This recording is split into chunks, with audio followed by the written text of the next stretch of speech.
नमस्कार, आप देख रहे हैं हेडलाइंस न्यूज। दिन भर की ताज़ा खबरों के लिए अभी सब्सक्राइब करें, साथ में बेल आइकन भी प्रेस कर लें। खबरों में आगे बढ़ने से पहले वीडियो को लाइक जरूर करें और अपने दोस्तों के साथ ज्यादा से ज्यादा शेयर करें। और आप किस राज्य शहर से न्यूज को देख रहे हैं, कमेंट में जरूर लिखें। बता दें, गुजरात विधानसभा चुनाव 2022 के लिए बिगुल बज गया है और प्रदेश में 2 चरणों में चुनाव होने हैं। इस चुनाव के लिए सभी पार्टियां पूरी तरह से तैयारी में लगी हुई है।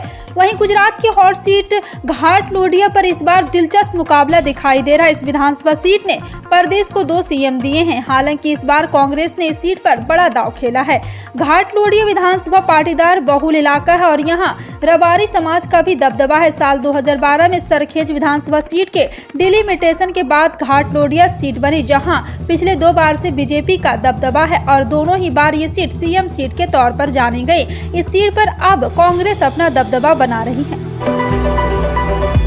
राष्ट्रीय स्वयंसेवक संघ के वरिष्ठ प्रचारक और नेता इंद्रेश कुमार शनिवार को जम्मू पहुंचे। यहां उन्होंने सबसे पहले उपराज्यपाल मनोज सिन्हा से मुलाकात की और जम्मू कश्मीर और पाकिस्तान अधिकृत कश्मीर की स्वास्थ्य सेवाओं के बारे में बात की।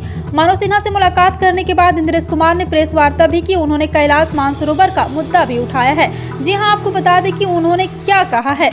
आरएसएस प्रचारक इंद्रेश कुमार ने कहा, कैलाश मानसरोवर भारत का है और उसे भारत का होना चाहिए और पीओके भी भारत का होना चाहिए। भारत में धीरे धीरे मौसम में परिवर्तन हो रहा है और ठंड पड़नी शुरू हो गई है। ये मौसम कुछ लोगों को पसंद होता है तो कुछ लोगों को नहीं। ठंड के मौसम में सबसे अधिक दिक्कत बाइक चलाने वाले लोगों को होती है, क्योंकि बाइक चलाते समय ठंड हवा सीधे बदन से टकराती है, जिससे और अधिक सर्दी का एहसास होता है। साथ ही धुंध के कारण विजिबिलिटी कम होने से आगे साफ साफ देखने में ज्यादा मशक्कत करनी पड़ती है। साथ ही सर्दी का मौसम में बाइक में भी कई प्रकार की दिक्कतें आ जाती है और बाइक स्टार्ट होना, जल्दी बैटरी डिस्चार्ज होना और ब्रेक लगाने में ज्यादा जोर शामिल होता है। दाल सेहत के लिए बहुत ही गुणकारी होती है। यही कारण है कि हमारे देश के लगभग हर घर में हर दिन एक टाइम के भोजन में तो दाल जरूर बनाई जाती है। हालांकि दोपहर के भोजन में दाल चावल खाना हमारे यहाँ अधिक पसंद किया जाता है। लेकिन क्या आप जानते हैं कि प्रोटीन, कैल्शियम, मैग्नीशियम और आयरन जैसे पोषक तत्वों से भरपूर दालें सही तरह से ना पकाई जाए तो आपकी सेहत को नुकसान भी पहुँच सकती है, और ऐसा हो भी रहा है। दिल्ली के मुख्यमंत्री अरविंद केजरीवाल ने शनिवार गुजरात विधानसभा चुनाव के बीच अरविंद केजरीवाल ने दावा किया है कि अगर आम आदमी पार्टी गुजरात चुनाव से हटती है तो बीजेपी ने जांच में उलझे मंत्री मनीष सिसोदिया, सत्येंद्र जैन को छोड़ने की पेशकश की है। यह बात उन्होंने एनडीटीवी के टाउन हॉल कार्यक्रम में कही है। उन्होंने ये भी कहा है कि बीजेपी ने उनको ऑफर भी दिया है। अरविंद केजरीवाल ने दावा किया कि बीजेपी ने पहले मनीष सिसोदिया से संपर्क किया था और अब वे उनसे भी संपर्क कर रहे हैं। टेस्ला, स्पेस एक्स के सीईओ और दुनिया के सबसे अमीर आदमी एलन मस्क लगातार ट्विटर खरीदने के बाद खबरों में बने हुए वह कंपनी सोशल मीडिया प्लेटफॉर्म पर कई तरह की बदलाव कर रहे हैं। उन्होंने भारत सहित दुनिया भर में ट्विटर के कर्मचारियों की छटनी की है, जिसको लेकर उन्होंने ट्वीट करके सफाई भी दी है। इस बीच एलन मस्क ने हिंदी के साथ साथ भोजपुरी में भी ट्वीट की है। बीते दिन शुक्रवार को उन्होंने भोजपुरी में लिखा, कामरिया और लपालप लॉलीपॉप लागेलू है। जी हाँ, इसके साथ ही सुबह 9:29 पर हिंदी में पहला ट्वीट किया, जिसमें लिखा, बड़े बड़े देशों में ऐसी छोटी छोटी बातें होती रहती हैं। केंद्रीय कानून मंत्री किरण रिजिजू ने शुक्रवार को कहा है कि फिलहाल केंद्र सरकार की सुप्रीम कोर्ट और हाई कोर्ट के जजों की रिटायरमेंट सीमा बढ़ाने की कोई योजना नहीं। उन्होंने कहा है कि हम न्यायाधीशों के कार्यकाल में वृद्धि नहीं कर रहे। हमें लगता है कि रिटायरमेंट की आयु सर्वोच्च न्यायालय के लिए 65 वर्ष और उच्च न्यायालय के लिए 62 वर्ष ठीक है। अगर इस पर निर्णय लेने की कोई आवश्यकता लगी तो ऐसा किया जा सकता है, लेकिन अभी ऐसी की कोई योजना नहीं है। पूर्व नगर निगम आयुक्त के साथ मारपीट और दुर्व्यवहार मामले में 3 पार्षद और जयपुर ग्रेटर निगम के महापौर को निलंबित किए जाने के बाद अब नए महापौर का चुनाव हो रहा है। जयपुर ग्रेटर नगर निगम के चुनाव में अचानक पूर्व मुख्यमंत्री वसुंधरा राजे की एंट्री हो गई है। ग्रेटर नगर निगम में भाजपा की बहुमत है और भाजपा का ही महापौर बनना लगभग तय है। पार्टी की ओर से तय किए गए महापौर के नए प्रत्याशियों के नाम को वसुंधरा राजे की एंट्री के बाद बदलना पड़ा। उत्तराखंड के पूर्व मुख्यमंत्री त्रिवेंद्र सिंह रावत ने यहां रिस्पना नदी को पुनर्जीवित करने के लिए अपना अभियान फिर से शुरू कर दिया है। देहरादून महापौर सुनील उनियाल गामा के भारतीय जनता पार्टी के कार्यकर्ता के साथ रावत ने शुक्रवार को वुड स्टॉक स्कूल के पास नदी के तट पर पूजा की और अभियान फिर से शुरू की है। जी हां, आपको बता दें कि अभियान में रिस्पा से रिस्परना पहली बार 2018 में जलग्रहण क्षेत्रों में पौधारोपण अभियान के साथ शुरू किया गया था, जब रावत मुख्यमंत्री थे। नदी का मूल नाम ऋषिपर्णा है। ट्रेन से सफर करने वाले यात्रियों के लिए यह अच्छी खबर है। जी हां, आपको बता दें कि दोहरीकरण कार्य के चलते उत्तर पश्चिमी रेलवे की 18 ट्रेनें रद्द होने जा रही। इसके साथ ही 2 रेलगाड़ियों के रूट भी बदलाव किया जा रहा है। इससे इन रूटों पर सफर करने वाले यात्रियों को कुछ दिन के लिए असुविधा हो सकती है। रेलवे अधिकारियों के मुताबिक यह बदलाव कार्य हालांकि कुछ दिनों के लिए किया जा रहा है, लेकिन एक सप्ताह तक लाखों रेल यात्रियों के सफर पर इसका असर नजर आ रहा है। रेलवे अधिकारियों के मुताबिक पश्चिमी रेलवे जबलपुर मंडल और कई नॉन इंटरलॉकिंग ब्लॉक किया जा रहा है।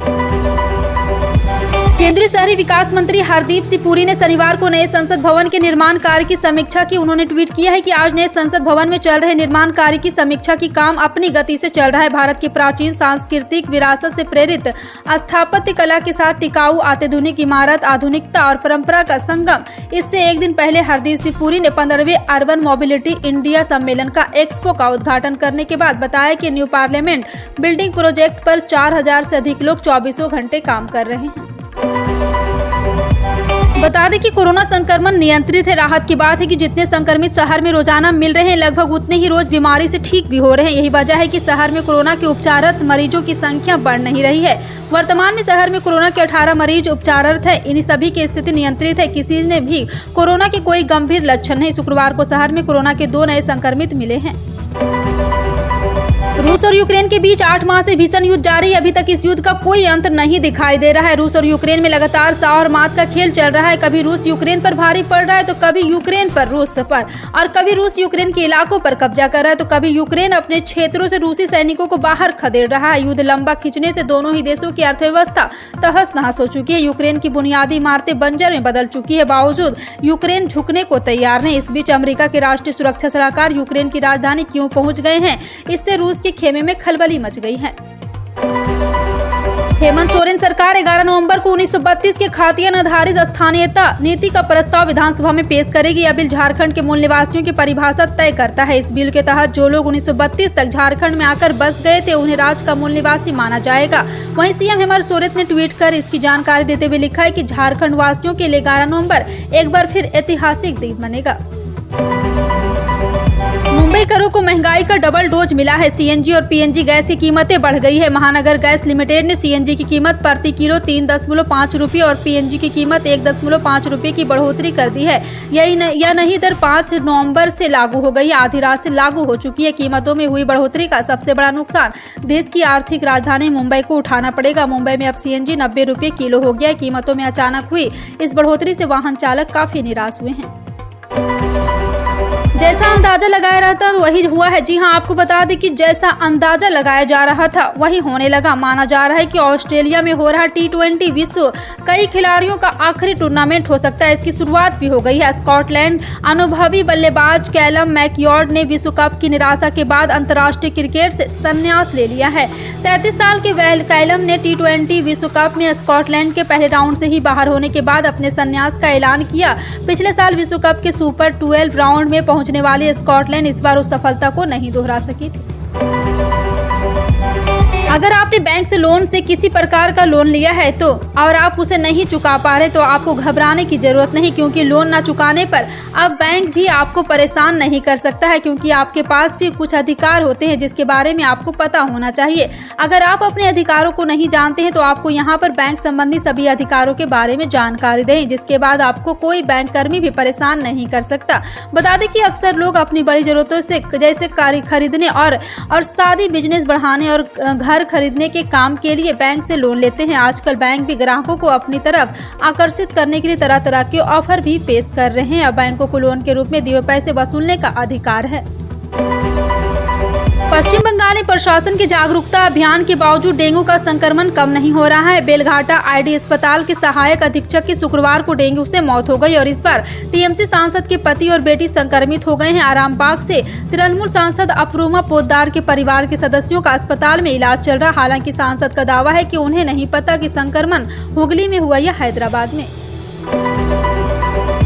हिमाचल प्रदेश के लिए कांग्रेस ने अपना चुनावी घोषणा पत्र जारी कर दिया है। इसमें यह वादा किया गया कि कांग्रेस की सरकार बनने पर पहली कैबिनेट में युवाओं को 1 लाख सरकारी नौकरी देने का फैसला लिया जाएगा। इसके साथ ही पुरानी पेंशन योजना वापस ली जाएगी। 18 से 60 वर्ष तक के हर महिला को हर महीने 1500 रुपये पेंशन दी जाएगी।